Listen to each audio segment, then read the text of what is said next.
Hey there, friends, and welcome back to another 3-Minute Thoughts. My name is Derek, and in the next 3 minutes, we're going to dig into Ezekiel chapters 5 through 8. These chapters are going to continue through the prophetic vision that God gives to Ezekiel over the judgment facing Israel and the other nations, as well as God's revelation of his holiness. All right, let's take a look at chapter 5. In chapter 5, we see this dramatized siege and a division of God's people. God commands Ezekiel to shave his head and beard with a sharp sword. It's an act of humiliation for a priest, to be honest. He must then divide the hair into 3 parts. Burn a third inside the city, which symbolizes famine and fire. Strike a third with the sword around the city, which symbolizes death by sword. And then scatter a third of it into the wind, which symbolizes the exile and the pursuit of the enemies.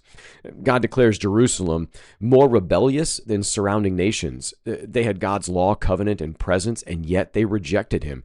Therefore, his judgment would be severe upon them. Moving on to chapter 6, we see judgment against the idols.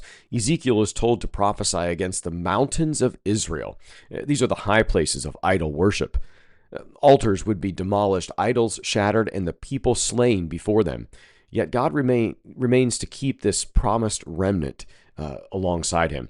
Those who are scattered among the nations will remember him, and they're going to loathe their own sin.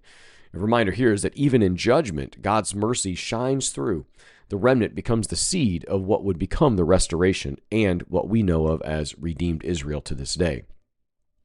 Chapter 7, Ezekiel declares the end. The end has come upon the 4 corners of the land. God describes disaster and disaster and disaster and disaster. Violence, famine, panic, and the collapse of wealth. Silver and gold will be useless in the day of wrath. People can't buy their way out of judgment. Priests and prophets, elders and kings, all are going to fail. The land is full of violence, and God's patience has run out.